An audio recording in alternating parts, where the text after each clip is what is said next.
Most of you aren't subscribed. Make sure to subscribe, as it helps out the channel. Without further ado, beginning our series, we follow our MC Haru, promising to never forget about his childhood friend Mi, even after he moves away. As a promise, Haru promises to return and marry Mi, but as we cut to the present we see an older-looking Haru daydreaming whilst on a bus, suddenly noticing a young girl staring at him. Out of nowhere, their bus suddenly swerves out of control, accidentally driving into a railway only to be struck and crumpled by a train. As Haru's life flashes before his eyes, he can only remember the moment when Mi agreed to marry Haru in the future, but as Haru awakens, he seems to have been transported to another world. Located in the kingdom of Beltram, in the year 991, Haru wonders if he is Ryo or Haru. Going through his past life memories, Haru manages to easily remember his time sparring with his master, along with the moment he saw Mi flirting with another boy. But as Ryo attempts to sort out his memories whilst having a fever, he suddenly hears some men calling out to him, surprised to see that Ryo is still alive. Ignoring Ryo, the men place a precious piece of cargo, all sitting down to enjoy a meal, pleased to have earned 10 gold coins for a simple job. Starving, seeing the men eat, the men order Ryo to get lost and wash himself, forced to leave as he scrounges for some wild berries. Knowing that in his former life he was Haruto, a 20-year-old university student, Ryo reminds himself that in his new body he is a boy that needs to avenge his mother. Flashing back, Ryo faintly remembers his time with his mother, curious as to why their family has unique black hair. Upon learning that his grandparents also have black hair, Ryo asks to visit them in Yagumo one day, but before that could happen, Ryo's mother was sadly slain. Wiping away his tears, Ryo prepares to head back, but is suddenly stopped by some girls in hoods, demanding to know if Ryo has seen a purple-haired girl anywhere. Believing that Ryo is incapable of speaking, the girls prepare to leave, but Celia speaks up, asking Vanessa for permission to interact with Ryo a little longer. With a calmer tone, Celia asks for Ryo's name, impressed to see Ryo's black hair. Celia asks if Ryo could tell them where to look if they are searching for a missing person, but Ryo advises against it, especially since the ladies are wearing such nice clothing. Realizing that Ryo is right, Vanessa states that they should return with a more fitting disguise, but the two younger girls get worried they won't find Flora in time. Just in case, Vanessa asks for Celia to scan the perimeter so as to not waste time, prompting Celia to cast a large search spell, something that shocks Ryo. Surprisingly, Celia along with the girls realize that Ryo has magic flowing out of his as well, something quite rare especially amongst orphans. Seeing as there were no other magic sources detected, the girls conclude that Flora must be up ahead, but first the girls head off needing to change. Before she forgets, Celia hands Ryo payment for the advice, shocking Ryo as Celia paid him quite a lot of silver coins. Fearing the coins will get stolen, Ryo quickly runs back home, announcing himself as he enters the home. Ryo is caught off guard when an assassin lunges towards his heart. Having barely missed Ryo's heart, Ryo loses his pouch of coins as the pouch protects him, but Ryo also notices that all the men from earlier have been slain. As the assassin prepares to finish off Ryo, a sudden spirit appears before Ryo, offering to show Ryo how to control his magic. In a split second, the spirit advises Ryo to take the magic overflowing from his body and use it to physically enhance his body. As the spirit departs, Ryo listens to the spirit's advice, slipping a slash from the assassin, only to land a clean punch on the attacker's stomach. Surprised, the assassin casts an enhancement spell of his own, attempting to match Ryo's speed. Ryo nonchalantly flips backwards only to land a kick to that attacker's face. Now annoyed, the attacker goes rogue, swinging his blade aimlessly, but Ryo takes the chance to bind and break the attacker's knife-wielding arm. Shocked at Ryo's athletic feats, the assassin tries to grab a hold of Ryo, but Ryo simply flips the attacker over, knocking him out before Ryo can land any more blows. Assessing the situation, Ryo notices the precious cargo is squirming, choosing to open the bag only to confirm that it is indeed the purple-haired girl, Flora. In complete shock, Flora begs Ryo to take her home, offering to pay him fine if he complies, but before she can say anything further she falls unconscious. With nothing else to do, Ryo begins lugging Flora out of his village, but spots Celia and the other girls have returned with new disguises. Believing that they caught Ryo red-handed, Christina slaps Ryo in the face, calling the others to check on Flora. Stepping in, Vanessa asks Celia and Rona to begin healing Flora whilst they speak with Ryo, but before Ryo can explain the situation, Christina accuses Ryo of kidnapping Flora. Seeing as Christina isn't listening, Ryo attempts to grab Christina's hands, but upon realizing that Christina is being injured, Vanessa raises her blade to Ryo. Diffusing the situation, Vanessa states that Rio will follow them back into town, but seeing as he has no choice, Rio accepts. A few minutes later, the kingdom's men seize Rio's home, discovering that the assassin is still alive, but in the crowd a hooded figure destroys a mysterious object, tying up any loose ends. Cutting to the royal kingdom, we see that Rio has been tied up and is now being interrogated by the vice-captain of the royal guards, Charles Arbor. Charles states that if Rio cooperates, he'll promise Rio will be released, but when Charles demands Rio admit to kidnapping the princess, Rio refuses to lie. Punching Rio in the stomach, Charles insists the Rio play along, but at the same time Flora awakens caught up on everything that has transpired. Hearing that the boy that saved her is being interrogated, Flora rushes to get permission to speak with him, but as the sun begins to set, Rio is seen badly beaten. Refusing to divulge any sort of information, desperate, Charles continues to lay into Rio, but Charles's men wonder if they should stop. Charles reminds his men that they were the ones that allowed Flora to be kidnapped, so they need to redeem themselves, but at the exact moment, Celia and Vanessa appear, demanding to know what is happening. Announcing that Flora owes her life to Rio, Charles and his men have no choice but to let Rio go, cutting to later that night when Rio has been healed by Celia, learning that Celia is learning healing magic. Happy to see that Rio is alright now, Celia apologizes for all the trouble Rio's been put through, revealing that the king would like to congratulate Rio for his help today. Surprised by the sudden turn of events, Rio asks if Celia would help teach him the proper etiquette to greet the king, cutting to the next day when Rio has cleaned up his scruffy-looking demeanor, revealing himself as a handsome prince, as he kneels before the royal family. Several days later, Rio is seen speaking privately with Celia, telling Celia how he has yet to learn how to read and write. Understanding the situation, Celia offers to tutor Rio after school, instructing Rio to visit her in her lab under the library. As Celia guides Rio to his first class, Celia reminds Rio that the students within the school reign from noble families only to officially welcome Rio to the Beltram Royal Academy.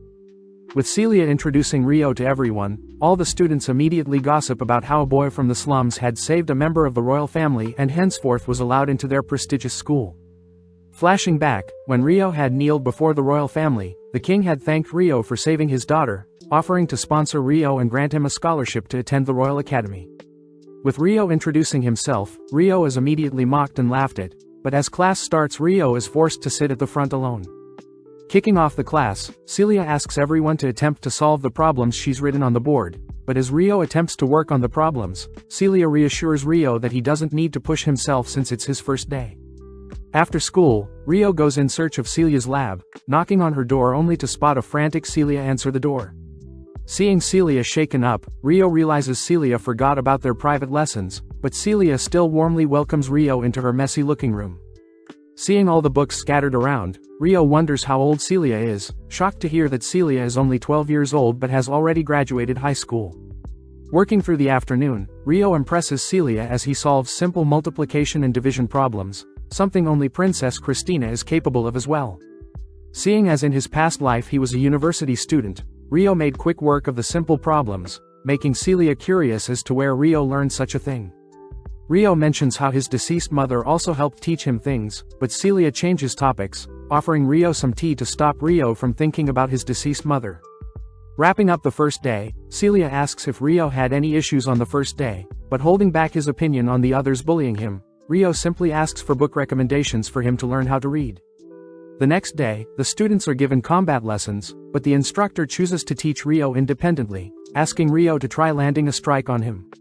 Seeing Rio drop his shield and take a battle stance, the instructor gets curious, welcoming Rio's unique battle stance. Reminded of his former master, Rio charges head-first, reusing attack patterns he had learned, impressing both the students and the instructor. Spotting an opening, Rio chooses to rush towards the instructor, but unfortunately the instructor barely manages to block the blow, something that impresses the students, but some still make fun of Rio. As the instructor compliments Rio for his potential as a knight, Rio shoots down the offer, choosing to head to the library instead to study. Spotting Rio alone, Celia reassures Rio that he doesn't have to try too hard, but Rio simply states that he doesn't want to waste the opportunity he's been given. On the day of the exams, Rio manages to blitz through all the exam questions, making his fellow students envious. Finishing up his exam, Rio gets flashbacks of his school life and the day he saw me with another boy. Returning to his room, Rio recounts that Hayase Miharu was once Amikawa Haruto's childhood friend, but they grew apart until one day Haruto stopped seeing me around. Seeing as he's now been given a different life, Rio states that he'll live his new life to the fullest, cutting to the next day where all the students are crowded around to see their scores. Shockingly, Rio and Christina have scored the highest marks for their grade, something Alphonse refuses to accept, especially since Rio is a commoner. Seeing as they heard enough, both Rana and Christina demand the Alphonse try harder next time, but when Alphonse refuses to stand down, Celia intervenes, confirming that Rio achieved his score fairly. That evening, Celia celebrates Rio achieving the highest mark for his grade, but Celia does feel bad since Rio will most likely be targeted by others moving forward. Luckily, Rio had already prepared for all of the slander and bullying, something that Celia adores in Rio, making Rio curious if Celia experienced something similar. Celia reveals that she too was bullied by others more noble than her, but it wasn't anything she couldn't handle, leading Rio to tease Celia as he states that Celia is his first ever friend. Cutting to several years later, during the year 996, the combat instructor states that the primary division for their class has been decided. First off is Alphonse, next is Stuart, and finally is Rio. When Alphonse refuses to accept a magicless commoner as one of their knights, the instructor states that his decision is final. That evening, Celia jumps at the news of Rio being selected to participate in the upcoming tournament, mentioning how Rio might even be scouted to become a knight. As Rio helps Celia put back one of her books, Rio reminds Celia that he has no intentions of becoming a knight, but Celia is more amazed at how much Rio has grown, compared to Celia herself. Sitting down to enjoy some tea, Celia mentions how lovely the tea Rio brewed was, asking why Rio doesn't want to become a knight. Rio reveals that he has no intention of staying in the kingdom, as he plans on traveling, upsetting Celia. As a compromise, Celia offers Rio a job at the academy, sad that Rio won't be around to help Celia clean up and relieve stress. Sadly, Rio knows that him being around won't do any good for Celia, especially since Celia will have to marry someone eventually. Celia utters that she has no intentions of marrying anyone anytime soon, getting flustered when Rio mentions how cute Celia is. Seeing as Rio has made up his mind, Celia asks where Rio plans to travel, shocked by her Rio plans on visiting Yagumo, the edge of the wilderness. With the day of the tournament arriving, Alfred Emerald is tasked with refereeing the match, announcing Rio as the first challenger. With Alphonse advising Rio to not make a fool of himself, Rio steps out onto the arena, realizing that he is pitted against the royal guard, Charles Arbor. Remembering Charles as the man who tortured him, Rio and Charles exchange indirect insults, both ultimately taking their battle stances. Inspecting Rio, Charles notices Rio doesn't have a shield, choosing to go on the offense as Charles plans to punish Rio for his 5-year demotion. With Celia shocked at how serious Charles is taking the fight, Rio calmly waits for an opening, disarming Charles. When Charles refuses to accept defeat, Alfred steps in, ordering Charles to accept his defeat with dignity, ultimately crowning Rio the victor. With Alfred making note of the promising talent that is Rio, we cut to later that night where Charles is having a drink with the ambassador of the Proxia Empire. Upon hearing that he was the only one that lost to a student, Charles states he would have won if he took the battle seriously, but the ambassador is more surprised to learn that Rio was the sole survivor during Princess Flora's kidnapping 5 years ago. The next day, Celia hides waiting to celebrate Rio's victory, but upon tailing Rio, Celia discovers a girl confessing her love to Rio, feeling jealous for the first time. That night, Celia looks over her students' plans for after they graduate, surprised to see that Rio's paper is not filled, reminded that Rio plans to travel once he graduates. The next morning, Celia teaches a class of magic control, telling all of her students that channeling odd into matter will cause interesting things to occur. When Celia states that their 6-year class along with the 5th years will be using lightning as the demonstration, Alphonse takes the opportunity to point out any mage should be able to wield lightning, throwing shade at Rio for being unable to wield any form of magic. Seeing as Alphonse and his friend are mocking Rio, Celia asks for the two to demonstrate their lightning control, watching as the two boys show off their magic circle. Just as Celia suspected, the boys have yet to master even the basic lightning spell, shutting all the blinds and dimming the room. Celia states that although a person's affinity dictates the user's ability to wield magic, a person's use of artifacts and training also play a crucial role. As a demonstration, Celia combines 2 spells, conjuring multiple light balls that explode, lighting up the darkened room. With Rio amazed by Celia's amazing feat, he secretly wonders why he's able to copy Celia's spell, but with a smaller output. Wrapping up the class, one of the students, Stuart, praises Celia for her amazing feat earlier, turning to Rio only to scold him for flirting with Celia.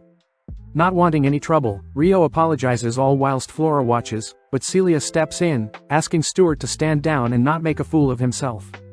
As Rio leaves the room, Flora wonders if she should have said anything, but Christina reminds Flora that not intervening and not causing a scene was the right thing to do, something Rio understands very well. Cutting to their students' next exercise, the students are tasked with an outdoor practicum in hopes to test how well the students have learnt military exercises. When Flora gets nervous, Rana reassures Flora that most activities are done in teams and that they shouldn't be facing anything too dangerous. Taking charge, Alphonse states that they'll be taking the shortest path to reach their goal, with the plan to finish before sunset. Speaking up, Rana mentions how the woody terrain should actually take twice as long as Alphonse plans, but Alphonse reveals that he's already mapped out a route for them to take. Apparently, Stuart had helped Alphonse survey the forest, settling on a short route that should give them an advantage. When Rana wonders if this tactic could be considered cheating, Alphonse reminds Rana that knowledge is key in battle, and seeing as Christina isn't against it, Alphonse orders everyone to get ready. Off to the side, Stuart tells Rio he should be grateful, ordering Rio to carry all of the team's luggage. When Flora offers to help carry some of the luggage, Rio reassures Flora it's fine, annoying Flora as she complains to Christina about how unfair Rio is being treated. At that moment, the students are ambushed by a swarm of goblins, but remaining calm, Alphonse readies his blade, ordering his vanguard to follow suit after they've physically enhanced themselves.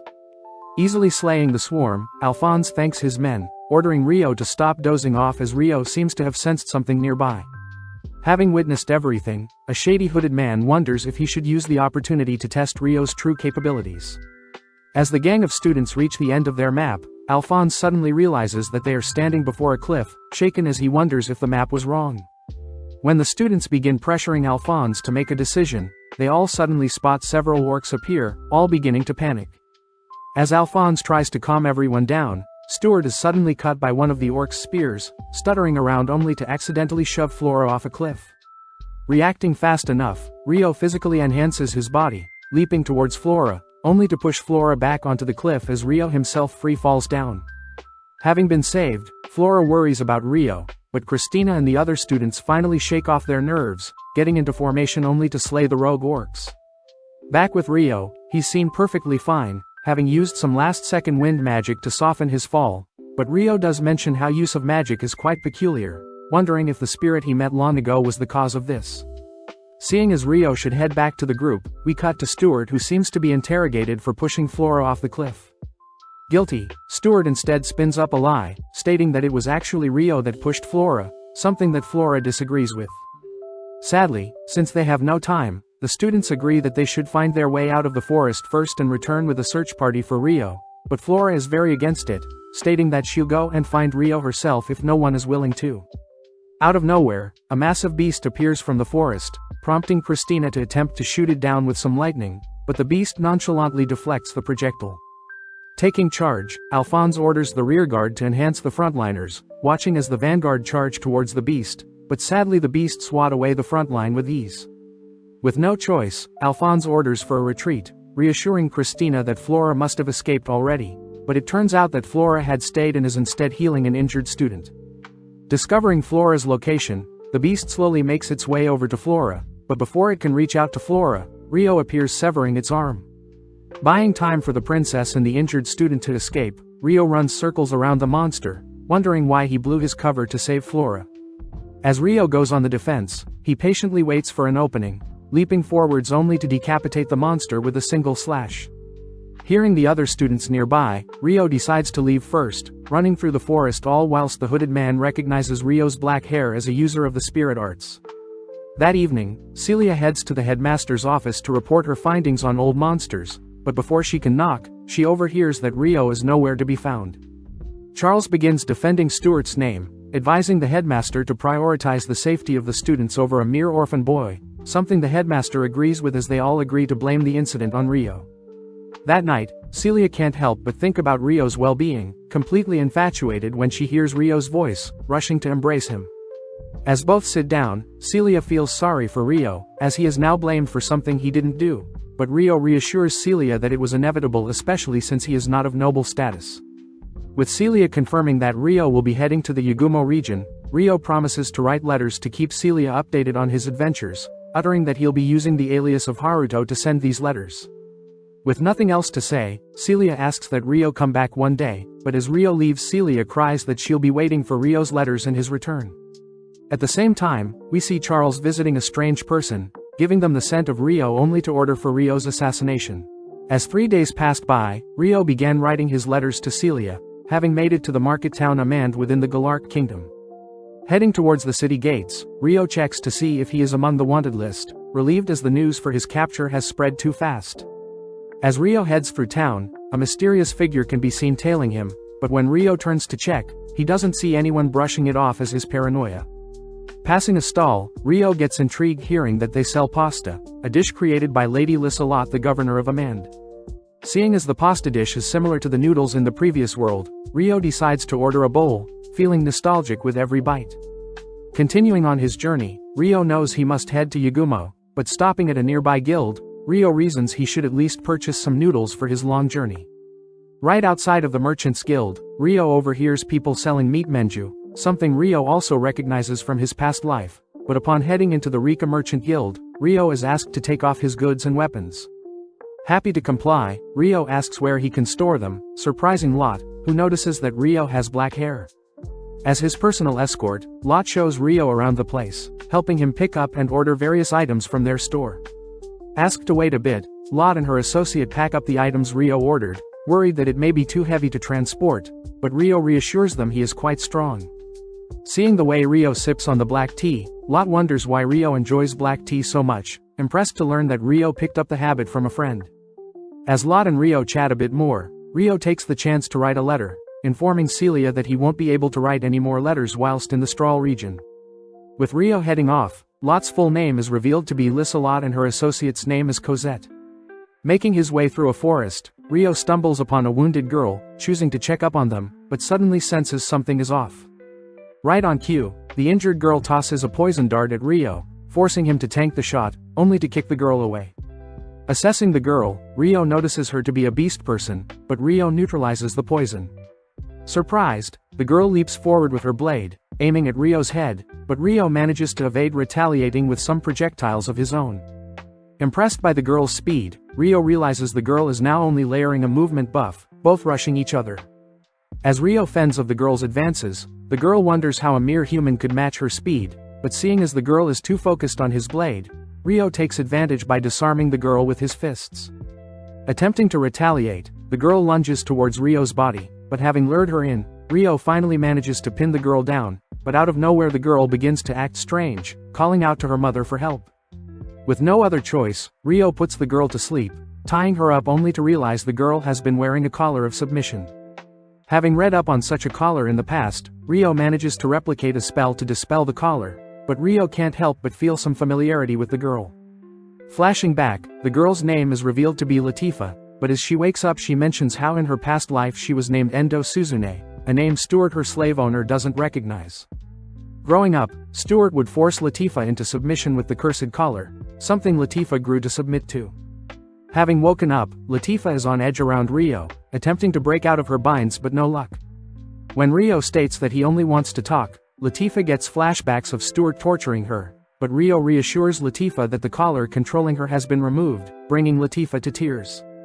Now more tamed, Rio asks who sent Latifa, sad to learn that Latifa doesn't know much about her masters, but Latifa does reveal that Stuart was a part of the household that ordered her around. Now knowing that Stuart's family called for a hit on him, Rio chooses to be more careful moving forward, but before Rio releases Latifa he asks if Latifa plans to attack him. Confirming that Latifa no longer has any bloodlust, Rio sets Latifa free, returning all her stuff. Seeing as Latifa looks confused, Rio remembers that beast people are normally hunted and made slaves, therefore Rio suggests that Latifa head east where she'll be able to reunite with other demi-humans. Just like that Rio takes his leave, but not even a few seconds later, Rio notices that Latifa is slowly following behind him. Demanding to know what Latifa has planned, Latifa shyly utters that she wants to travel with Rio, but Rio reminds Latifa that he's still wary of her as she did just try to slay him. Apologizing, Latifa offers to become Rio's slave if it means he'll trust her, but Rio fears that it'll only be tortuous with that collar around Latifa's neck. Seeing as Latifa is clearly lost, Rio agrees to allow Latifa to accompany him, prompting Latifa to toss away the collar as they continue their journey.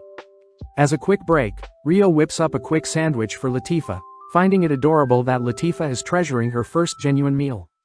Having crossed over into the wilderness, Rio notes how they are finally where the beast people reside, but seeing as it's getting late they both decide to set up camp.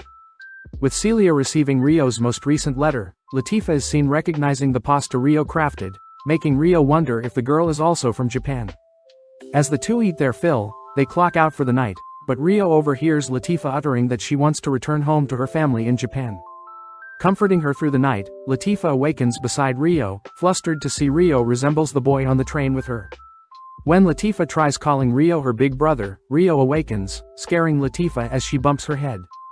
Seeing as Latifa was reincarnated and forced into being a slave at such a young age, Rio decides to take care of her as much as he can, both venturing through various terrain and slaying various creatures as they venture deeper into the wilderness. Having set up camp, the two rest up, only for Rio to ask if Latifa can see the massive tree nearby, but Latifa gets confused, mentioning how she can only see trees from the forest. With the two making their way towards the massive-looking tree, Latifa notes how she's beginning to pick up strange scents, something Rio believes means they are almost out of the forest. Since it's getting late, they once again set up camp, but seeing as Latifa is still having nightmares, Rio helps by quelling the dark thoughts. Out of nowhere, Rio spots a mysterious-looking wolf observing them, suddenly blinded by a mysterious light. Having been temporarily blinded by the bright light, Rio barely manages to dodge a smash from his enemies, having no choice but to slam the ground to determine the number of enemies. With the enemies revealed to be other beast people, they begin deducing that Rio wields a form of spirit arts and had managed to determine their numbers, suddenly hearing Rio offering to talk things out.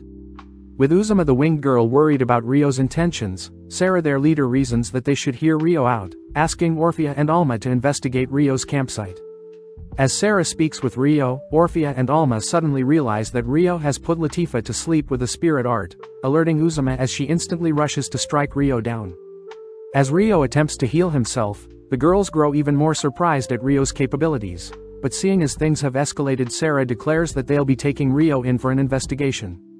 Before Rio can explain the situation, the girls manage to restrain and knock Rio out. As Rio sleeps, he's suddenly suspended in a blue abyss, spotting the pink-haired spirit floating above him, calling out Haruto. Surprised to see her once more, Rio asks how the girl knows him, but before she can reveal anything she disappears, promising to always be his. Just as he wakes up, Rio sees Mii calling out to her, but in the real world Orphea and Alma spots Rio squirming whilst chained up. As Rio tries to figure out where he is, he suddenly spots Latifa rushing into his room, hugging him tightly as she was worried Rio left her. When Latifa demands to know who locked Rio up, the four girls apologetically enter, standing by as one of the elders enters. Asking for Rio's forgiveness, the elders ask to learn more about who Rio and Latifa are, but first Uzuma begs for forgiveness, prompting the other girls to follow suit. With the elder annoyed at what the girls have done, she states that Uzuma will be punished later, but Rio is more concerned about his shackles. With Rio now freed, the elder tells Rio he'll be meeting the town's elders tomorrow, but for tonight he is free to rest and use the room with Latifa. The next morning, Rio is guided up one of the town's massive trees, amazed to learn that the massive tree that led him here is known as the World Tree, a location where the Dryads reside. The elder gets intrigued, learning that Rio was able to see the tree at all, since the tree has been cloaked by illusion magic and would require mastering over spirit arts to break. Amazed to hear that Rio had been self-taught since birth, Rio is finally guided to the room with the other elders, all introducing themselves as Sildora, Ursula and finally the dwarf Dominic. When Rio formally introduces himself, Sildora along with the other elders take the chance to apologize for treating Rio so badly, even after rescuing one of their beastkin from slavery. Rio reassures the elders that he was simply doing what was right, suddenly asked by the elders what Rio would like as a reward for his kind act.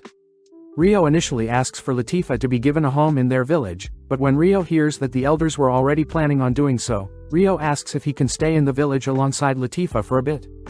Happy to let Rio stay, the elders all welcome Rio as part of their family, but Rio is also curious if he could learn how to better control his spirit arts from an experienced master. Happy to oblige, the elders begin to wrap up the meeting, but suddenly a Dryad appears. Introducing herself as Dryas, the spirit of the World Tree, Dryas reveals that she senses a sleeping spirit from within Rio, but Rio is confused. Dryas asks if Rio is unable to control magic, something Rio confirms, prompting Dryas to have a better look into Rio, leaning in close only to sense a massive amount of stored-up odd. When Rio asks what Dryas has discovered, Dryas reveals that Rio has a person-shaped spirit within him, one of the rarest occurrences for humans. Dryas states that spirits that take the shape of a human like herself are usually classified as second-rate and higher, but seeing as the sleeping spriting within Rio is also a human-shaped spirit, Dryas believes that Rio is housing one of the 6 great spirits, spirits believed to have all been wiped out during the Divine Demon War 1,000 years ago. Seeing as Rio is unsure what to make of things, the elders surmises that Rio will be getting special treatment moving forward. Happy to hear that, Rio is escorted to his new home, meeting up with Latifa and the other girls who show Rio around his new home, even sharing a meal together. During the meal, Rio notices that one of the food items closely resembles rice, getting excited, but as the gang cleans up, Sarah reveals that Urusula has tasked the girls to serve and stay with Rio and Latifa. Right on cue, Ursula shows up, apologizing as Sarah and the other girls will be staying by Rio's side as a way to atone for discriminating against a human. Plus the girls will also try to grow close to Latifa, making sure she doesn't always have to depend on Rio. As Rio and Latifa spend more time in the village, they slowly grow attached to the village's culture, picking up various skills and habits along with spending time with all the residents in town. During the Grand Spirit Festival, the elders chose to offer and worship the Dryads for lending them a home, but at the same time we see 2 mysterious men flying on their griffin to a certain location.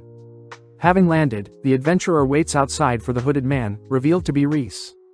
When the adventurer spots Reese returning out of the cave with an egg, the adventurer wonders what the egg could be used for, but Reese simply states that he plans to perform an experiment with the egg.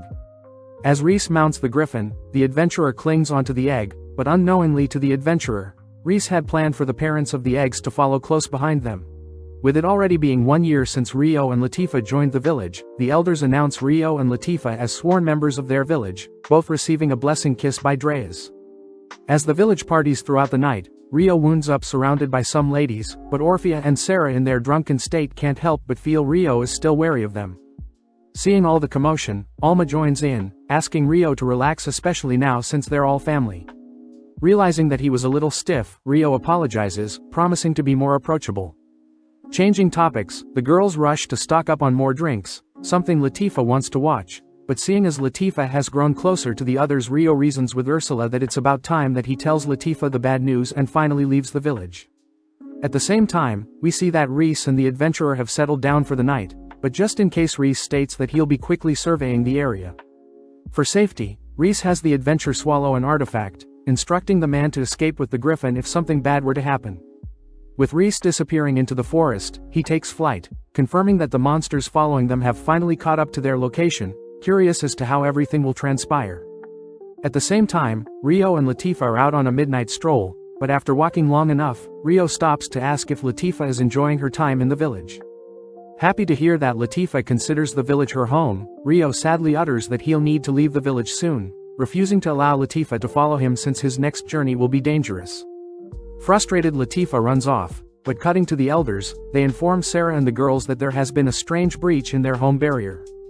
With the girls rushing towards the scene of the danger, we cut to Reese, who has returned to the monster's nest, pleased to see only the eggs of the monsters remain, gleefully collecting them. Back with the girls, they seem to have located 2 living creatures nearby, identifying them as a human and a griffin. When the girls go in for a closer inspection, the adventurer suddenly awakens, slowly backing away when the girls demand to know what the adventurer is holding. Refusing to answer, the adventurer manages to escape on the griffin, coincidentally riding off towards the village, forcing the girls to try and shoot him down. With no luck, the girls chase after the man, but out of nowhere wyverns appear, seemingly swatting at the adventurer. Seeing as the wyverns are solely focused on the adventurer, the girls deduce that the man must be carrying a wyvern egg, declaring that they are to stop the wyverns from entering the village at all cost. Having finished up stealing all the eggs, Reese makes use of the artifact the man swallowed, destroying it and taking the man's life.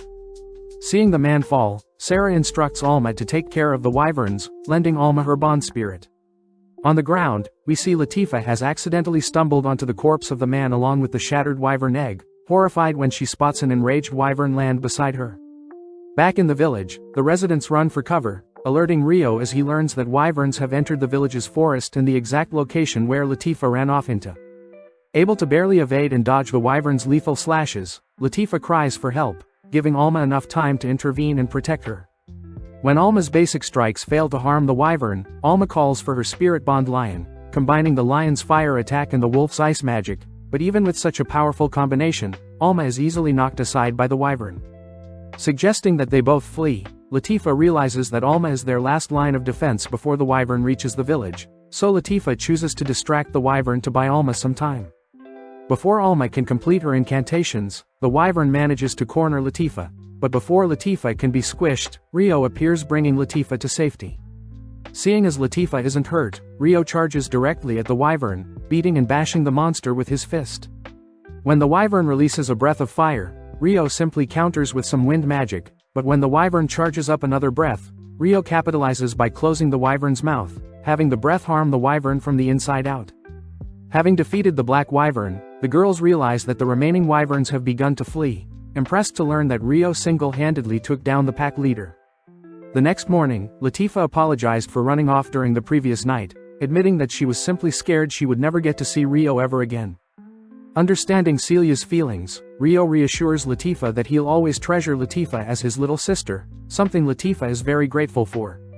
Upon hearing that Rio plans to head further east to visit his family's hometown, something that makes Latifah open up as she reveals that she had been reincarnated and originally lived in Japan. Not surprised, Rio admits that he too was reincarnated, shocking Latifah as they both have had to adapt to this cruel new world, both growing closer as a result of this. With the day of Rio's departure arriving, the elders all choose to give Rio with some final gifts. First, Dominic shows off a mithril crafted blade meant to absorb Rio's spirit arts along with armor crafted from the wyvern Rio slayed. Next, Ursula hands Rio a bag of assorted medicines and elixirs along with various food items and drinks. Finally, Sildora chooses to give Rio a space-time cache, an item Rio knows is very valuable, gratefully accepting the items. Having used the space-time cache to store all of his items, Rio promises to return if the village ever needs him, saying his final goodbyes to the village and Latifah only to fly off. Cutting to Celia, she still has yet to receive any updates on what Rio has been up to, but Rio seems to have finally continued on his journey back to his hometown. Having been 2 weeks since Rio entered the Yagumo region, Rio manages to track down his family's hometown, greeting the villagers as he asks to meet with the village elder. Speaking up, Rory points out that her grandma is the head of the town, taking Rio towards her as she asks Seo to follow them. Upon entering the elder's hut, the elder immediately is suspicious of Rio's intentions, but still introduces herself as Yaba. Sitting down, Yaba asks what Rio is looking for, surprised to hear Rio wants to meet his mother and father's family. Hearing that Rio's parents' names are Zen and Ayame, Yaba asks for Rory and Seo to get back to work, impressed that Rio had made it so far even after losing his father and mother at such a young age.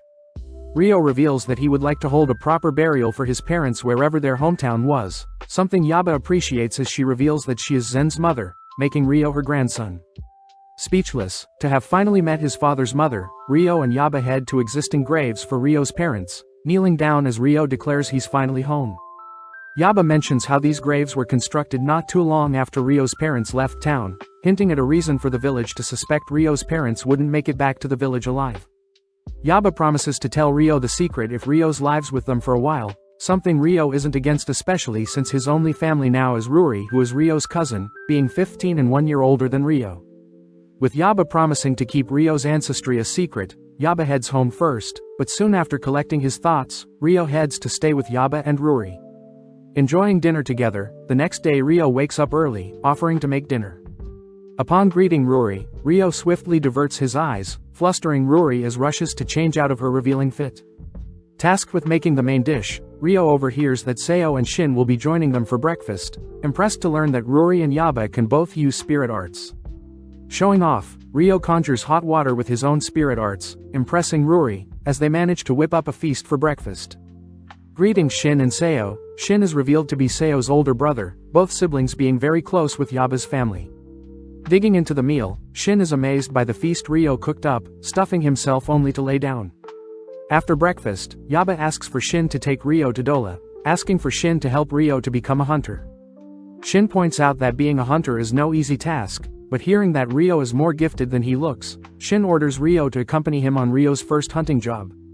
As Rio leaves with Shin, Rory teases Seo for being so shy around Rio, cutting to later that day where Ryo easily snipes down rabbits and birds with a bow and arrow, all whilst Shin falls short. As Dola praises Ryo for his great work today, Shin gets frustrated leaving first, but Dalo asks if Ryo can join them starting tomorrow to hunt for more food. Happy to oblige, Ryo begins heading home, feeling dirty from all the hunting. Making use of his spirit arts, Ryo creates an outdoor bath, creating a heated water source with his spirit arts, only to de-stress after a good hunt. Outside the bath, Ruri and Seo get intrigued, both taking turns to admire Ryo's elegant smell after taking a bath. Joining the conversation, Shin and his friends berate Ryo for creating stuff he isn't meant to, but Ruri and Seo steps in, defending Ryo as they declare Shin is just jealous. Throughout the next couple of days, Ryo continues to draw the attention of the town's girls, all whilst helping out, even allowing Ruri and Seo to use the bath as well. Seeing as everything is going well, Yaba asks for Shin to accompany and guard the town's merchants when they sell their harvest in the royal capital, but suddenly Yaba and Ryo hear Shin is getting into a fight. Revealed to be Gon, the son and his friends of a neighboring village, Gon begins teasing Shin for being still so weak, taking peeks at Ruri and Seo. When Ruri orders Gon piss off, Gon simply reminds Ruri that she'll one day be engaged to him, both being heirs to their respective villages. Having heard enough, Shin tries to remove Gon with force, but Gon simply strangles Shin, forcing Yaba to intervene. As Ryo watches on, Yaba apologizes for Shin's actions, but scolds Gon for provoking him, offering Gon and his party a place to stay for the night. Happy to hear such an offer, Gon heads elsewhere, passing by Ryo, but when Gon tries to assert dominance over Ryo, he ends up hurting himself, quickly running off. That night, Shin asks Seo to stay with Yaba and Seo, fearing what Gon and his boys will do. Before the girls head off to sleep, Ryo gives them a protective amulet, cutting to Gon and his boys plotting to do unspeakable things in the village after they repair their carriage. The next day, Ryo greets Saga Hayate, giving Hayate and his men a tour of the village as Hayate collects tax on the village's harvest. That evening, Ryo continues to train his sword, asking for the girls to come out if they're curious. Apologizing for spying on Ryo, Ruri and Seo ask why Ryo trains so much every day, finding it romantic that Ryo has been training to protect his childhood crush, but fears his crush may have forgotten about him already. That night as the girls sleep, a visitor enters their room, signaling to Ryo that there is an intruder. Muffling Ruri's screams, Gon demands that the girls not make a noise, threatening to harm them if they do. Before Gon and do anything else, Ryo takes out Gon's two boys, demanding to know what Gon is doing. Rushing to attack Ryo, Gon is instantly flung through a nearby wall, helplessly watching as Ryo begins crushing his throat. Knowing Gon will pass too easily, Ryo switches to pummeling Gon, all whilst the girls watch in horror. Luckily, Hayate intervenes, buying enough time for Yaba to arrive, calming Ryo down as they take the girls elsewhere. As Hayate heals Gon, he learns that Gon was the cause of this mess, declaring that Gon will be punished heavily for his acts. Satisfied, Ryo heads elsewhere, pissed that he let his emotions overcome him, having seen his mother's death reflected on Ruri just then. The next day, Ryo apologizes to everyone for the trouble, but Hayate happily reports that Gon and his boys will be taken in and punished, personally thanking Ryo for restraining and punching the boys for their disgusting act. Seeing Ryo so calm and apologetic even after doing the right thing, Yaba mentions how Ryo reminds her of someone, all heading to prepare breakfast. With preparations being made, Yaba thanks Hayate for bringing Gon and his boys to justice, but does ask that Hayate pass down a letter to his superior. As Ryo, Ruri and Shin accompany Hayate to the royal capital, it takes several days to finally arrive, settling into an inn in the evening. Deciding to head out, Dola, Shin and Ryo watch as Gon and his boys are taken elsewhere, all three heading out for a meal to cheer things up. Served a bowl of kamutan, Shin and Dola are so happy that Ryo also appreciates the meal's amazing taste. Leaving the store, Shin thanks Ryo for protecting his sister, mentioning how it would be great to bring Seo to enjoy a bowl of kamutan as well. The next day, Ryo and Seo run some errands, leading Ryo to suggest they eat some kamutan, having heard Shin wanted Seo to make him some at home, but Seo didn't know what kamutan was. Happy to hear Shin is simply looking after Seo, the two pass by an accessory shop, hearing the shopkeeper praise Ryo and Seo for looking great as a couple. Clearing up the misunderstanding, Seo is asked to pick an accessory, trying on a flower hairpin. Complimenting Seo's gorgeous looks, Ryo agrees to pay 2 silver for the hairpin, something that makes the store owner suggest Seo claim Ryo before he's taken by other girls. As the two continue their errands, Ryo suddenly spots several men kidnapping a girl, swiftly intervening as he saves the girl. Turning to the girl's bodyguard, Rio learns the girl is named Komomo, returning her to the bodyguard, only to quickly leave, not wanting any trouble. That evening, Hayate speaks with his father, relieved to hear that a young man had saved Komomo that evening. Handed the letter from Yaba, Hayate's father begins to shake as he reads the letter, demanding to know where Rio is. With Rio and Seo returning home, the men begin teasing Rio for buying Seo a gift, but before Rio can leave, he's stopped by Hayate and his parents. Introduced as Saga Goki and Kyoko reveal that they both used to work for Lady Karasuki Ayame, Rio's mother. Hearing that his mother was royalty, Rio calms himself learning that his father Zen was a soldier for the Karasuki kingdom almost 20 years ago. Due to Zen's capabilities with spirit arts and the sword, the king had given Zen the title of noble warrior, ultimately meeting Goki, who recommended Zen guard the royal family. Having been assigned to look after Ayame, Zen and Ayame fell in love, but when Ayame's family began peace talks with a neighboring kingdom, the enemy's prince grew to like Ayame. One night, the prince had planned for Ayame to be kidnapped, but having discovered the prince's plan, Zen had stopped the kidnapping but was ultimately forced to leave town with Ayame, fearing Ayame and himself would be targeted further. Hearing all of this, Rio gets pissed, something Goki doesn't blame Rio for feeling, but Goki asks that Rio meet with the king and queen tomorrow. The next day, Rio stands before King Homura and Queen Shizuku, all agreeing to be less formal, especially since Rio is their grandson. Seeing the queen resemble his mother, Rio becomes more relaxed, offering to disclose how his parents lived. Rio states that Zen had passed before he could make sense of the world. As for Ayame, she was slaughtered by Lucius, a close friend of Zen who would help Ayame out frequently. One day, Ayame had left to run errands, leaving Rio alone only for Lucius to greet Rio. Restraining Rio, Lucius uttered something about demons hiding amongst the humans, all whilst Lucius forced Rio to drink a mysterious substance. Having returned home, Ayame was unfortunately attacked and killed right in front of Rio's eyes. With everyone saddened to hear Rio's unfortunate fate, Rio does point out that he was given a second chance after being orphaned off, having been able to attend school from the ages of 7 to 12 and even return to his homeland. The king asks why Rio doesn't hate them, but Rio points out that it wasn't the king or queen's fault that his parents had to live in such a remote area, blaming everything on Lucius as he did end up slaying his mother. Although the king understands Rio's revenge-filled eyes, the king asks for Rio to spar with Goki, the strongest in their kingdom, fearing that Rio may lose to Lucius when the time comes. Agreeing to train with Goki, Rio heads to Goki's home, greeting Aoi, who is shocked to reunite with the man who saved Komomo's life. As Goki and Rio prepare for their sparring match, Rio ends up making the first move, terrifying Goki as Rio is very skilled for his age. As both men exchange blows, Goki knows that Rio won't lose with ordinary swordplay, opting to infuse his blade with some magic. Seeing Goki fire an air slash with his blade, Rio instantly counters with a magical blast of his own, blinding Goki only to close the gap with his sword. With Goki admitting defeat, onlookers are shocked to see Rio has won, earning praise from the king and queen himself.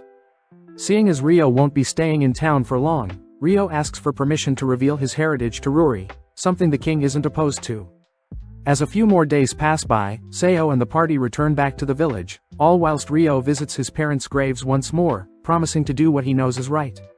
Back at home, Rio tells Ruri about his royal lineage, but Ruri giggles, believing Yaba and Rio are playing a prank on her. When Yaba reveals that all the elders in the village already knew that Rio and his parents were royalty, Ruri gets flustered, bowing her head as she apologizes for acting so casually to Rio. Rio reassures Ruri that he isn't technically a royal, having grown up as a commoner, therefore he would like Ruri to treat him as normal. Having lightened the mood, Rio mentions how he'll be leaving the village in a year's time, dead set on returning back to where he was raised, hoping to reunite with Latifa. As Yaba welcomes Rio to come and go anytime, Rio continues to help out around the village, greeting all the girls, only to make them all jealous seeing how close Rio and Ruri have gotten. Continuing to hunt and prepare for the colder seasons, Goki and Hayate visit the gang, all rolling out plans to improve the village. Working hard, Ruri is praised for her amazing work, teased by Dola when he points out Ruri and Rio would make a good couple. Listening in on everything, Seo gets jealous, quickly getting back to work when she sees Rio approaching her. Rio offers to help Seo out, mentioning how Seo needs to take over when Rio leaves, surprising Seo. Hearing that Rio won't be able to visit frequently and plans to leave in the upcoming Harvest Festival, Seo begins to tear up, brushing off as having some dirt in her eyes. That evening, Seo returns to her home, breaking down once more at the thought of Rio leaving. Just then Shin appears, demanding to know who made Seo cry, but upon learning that Rio plans to leave the village soon, Shin rushes off to confront him. During the night, Yaba and Rio prepare dinner, suddenly receiving a knock at the door. When Yaba asks what Shin wants, Shin begins to beg for Rio to not leave the village, but Seo rushes to apologize for Shin's selfish request. Before Shin can say anything further, Seo drags Shin away. As the harvest festival approaches, we see Seo secretly practicing her spirit arts along with fortifying her body, all whilst Shin oversees her training. With the harvest day arriving, Goki puts on a show, asking for any challengers only to single out Dola. Seeing everyone having fun, the girls begin to serve Kamutan, all whilst Dola and Goki wrestle each other. When Goki wins, Rio thanks Kyoko for helping out with the festival, suddenly pulled away to have a private chat with Seo. Now alone, Seo confesses her feelings to Rio, asking for Rio to take her with him, but Rio knows that it's impossible. Seo states that she's been training for the past 6 months, but even still Rio refuses, bringing Seo to tears. As Rio begins to leave, he apologizes to Shin, revealed to have been hiding nearby. Heading over to Seo, Shin comforts Seo, all whilst a mysterious figure watches the two. That night, Rio decides to head out first, thanking Ruri and Yaba for all they've done for him. Promising to one day return, Rio bids the two farewell, heading towards the front of the village only to spot Seo waiting for him. Flashing back, Goki had been watching Seo's confession, offering a word of advice on how to proceed after being rejected by Rio. Putting on a smile, Seo wishes nothing but the best for Rio, grateful that Rio still cares for her even if he can't reciprocate her feelings. Just like that, Rio heads off towards the spirit tree, suddenly spotting the girls greeting him. Finally reunited with Latifa, Rio joins the elders for a welcoming meal, telling them stories about his adventure along with Ruri and Yaba. When the elders ask how long Rio will be staying, Rio sadly tells them he can only stay for a few months, but promises to visit often. Ursula asks if Rio needs anything on his travels, surprised to hear Rio wants to create a house he can store in his space-time cache, something that intrigues Dominic. With Dominic promising to figure something out, Latifa and Rio head home, greeting the girls as they all point out how mature Rio's gotten. Seeing Alma and Sarah teasing each other for liking Rio, Rio thanks the girls for welcoming him home so openly, complimenting how much Alma's has grown along with how beautiful Orphea has gotten. Jealous, Latifa offers to take a bath with Rio, but as we cut to the next day, Rio seems to have awoken beside a pink-haired girl, flustering Latifa and the others as they demand to know who Rio's new friend is. Check out one of our other videos on the screen or in the info card above. Subscribe, like and comment.